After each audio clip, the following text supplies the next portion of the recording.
Gascon, it is announced the guy who did this will receive a sentence of only 5 months in a, quote, diversionary program.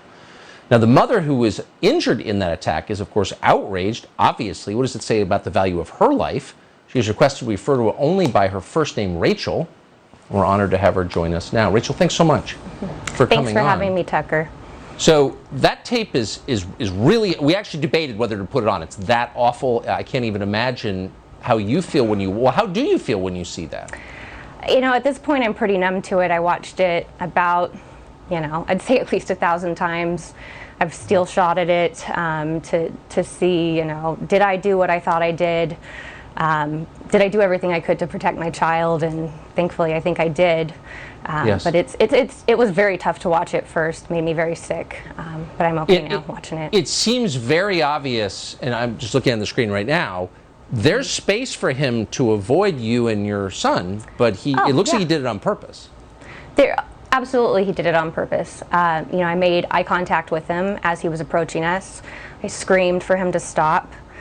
You know, there was plenty of room. 2 cars can fit. It's a one-way street, so it's meant for just one car, but you know, there are cars that can park on the side of the road, and there's still plenty of room for another car to pass. So anyone who would mow down a mother and her baby in a stroller on purpose is someone who should be locked far away from the rest of us, no? Absolutely, and I just learned from Bill Malusian on Sunday that the kid had a felony record already and was out on probation when he hit me. So how do you, I mean, this is almost a rhetorical question, how do you feel about what George Gascon has done? What message does that send?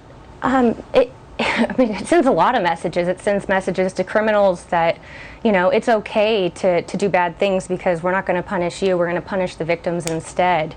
You know, I'm just beside myself with the comments that he's come out with on Twitter, citing that, you know, California law says that the punishment is fair, when in fact it's just his policies that he put into place that prevent us from getting appropriate justice.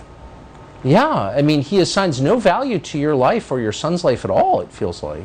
No, I mean, he can take the time to tweet about it and make this a political thing, which it's not. I'd like to admit I'm a Democrat and I voted for George Gascon. I was raised in a Republican family, so I'm pretty centrist, but I lean left.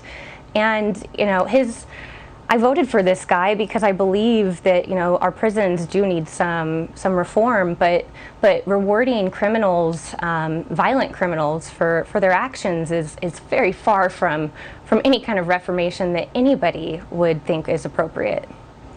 Yeah, I mean, it's a failure. I mean, you know, it's the most basic duty of government to protect its citizens, particularly moms with babies in strollers. Yeah. I mean, that's especially not a tough call. The courts. That's you know, the courts are here to protect us, and he's rewriting the laws essentially in Los Angeles, you know, so that people can get away with whatever they feel like. Are you going to stay in the state, do you think? Not long term, no. You know, we have plans to move in the short term. Like the very short term, we'll stay in the state for a little while, but our long term goal is to leave the state. And so the future of the state erodes. It's so sad. And you are brave to come on, especially since, as you admitted, it's not a political thing. Yeah, so thank you. Yeah, every person in Los Angeles should be concerned. You know, our crime rates are through the roof, and we need all of the support we can get from both sides of the aisle, all the voters. It's very nonpartisan. Amen. Well, you've done a great service in telling your story. Thank you for that. Thank you for having me.